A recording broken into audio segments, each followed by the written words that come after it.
महाराष्ट्र की राजनीति में इस समय जबरदस्त उठापटक चल रही है। राष्ट्रवादी कांग्रेस पार्टी यानी एनसीपी इस वक्त दो फाड़ नजर आ रही है। शरद पवार के भतीजे और महाराष्ट्र की राजनीति के दिग्गज नेता अजित पवार ने अपने चाचा को जोरदार झटका दिया है और बीजेपी के खेमे में जाकर खड़े हो गए हैं। अजित ने दावा किया है कि एनसीपी के 40 विधायक उनके साथ हैं, लेकिन फिलहाल सिर्फ 9 विधायक ही नजर आ रहे हैं। आनन फानन में अजित पवार को डिप्टी सीएम पद की शपथ दिला दी गई। वहीं अजित के साथ 8 विधायकों ने भी मंत्री पद की शपथ ले ली, लेकिन राजनीति का असली खेल अब शुरू हुआ है। अजित ने शरद पवार के साथ बगावत तो कर दी, लेकिन अब वो बुरे फंसते नजर आ रहे हैं। दरअसल राष्ट्रवादी कांग्रेस पार्टी के पास 288 सदस्यों वाली महाराष्ट्र विधानसभा में कुल 53 विधायक हैं।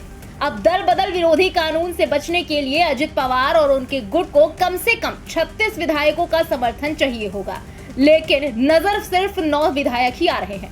वहीं महाराष्ट्र के सतारा में अजित के बड़े खेल से पहले ही शरद पवार ने अपनी ताकत का प्रदर्शन कर दिया है। समर्थकों की भारी भीड़ के साथ शरद पवार अजित पवार के गेम को पलटने की तैयारी कर चुके हैं। वहीं कुछ समय पहले शिवसेना में भी इसी तरह का माहौल बना था, जब एकनाथ शिंदे शिवसेना के 40 विधायकों को लेकर एनडीए में शामिल हो गए थे और उनको बीजेपी ने मुख्यमंत्री बना दिया था और खुद पिछली बार के मुख्यमंत्री और बीजेपी नेता देवेंद्र फडणवीस उप मुख्यमंत्री की कुर्सी पर बैठ गए थे। एकनाथ शिंदे ने न सिर्फ शिवसेना के विधायक तोड़े थे, बल्कि शिवसेना का चुनाव चिन्ह धनुष बाण भी उनको मिल गया था। अब जब एक बार फिर से महाराष्ट्र की राजनीति में जोड़ तोड़ की तस्वीरें सामने आ रही हैं, तो शिवसेना उद्धव गुट के सांसद संजय राउत ने बड़ा बयान दे दिया है। संजय राउत ने कहा कि आज मैं कैमरे के सामने कह रहा हूं कि महाराष्ट्र के मुख्यमंत्री एकनाथ शिंदे और 16 विधायक अयोग्य घोषित होने जा रहे हैं। मुख्यमंत्री पद से एकनाथ शिंदे को हटाया जा सकता है और अजित पवार की ताजपोशी हो सकती है। महाराष्ट्र की जनता हमारे साथ है और साथ रहेगी।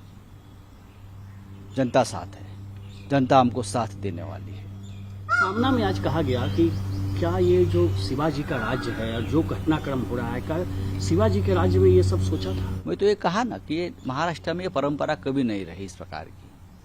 महाराष्ट्र के संस्कृति परंपरा राजनीतिक हो या सामाजिक हो कभी रही नहीं। लेकिन आज मैं कैमरे के सामने बोल रहा हूँ, महाराष्ट्र का मुख्यमंत्री बदलने जा रहा है।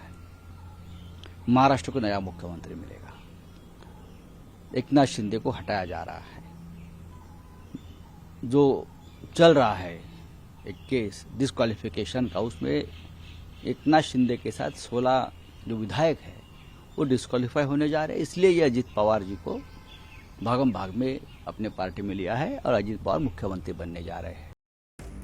वहीं संजय राउत के इस बयान के बाद से आशंकाओं का बाजार गर्म हो गया है। महाराष्ट्र में इस समय एनसीपी के अंदर ही हड़कंप नहीं मचा है, बल्कि शिंदे गुट में भी हलचल तेज हो गई है।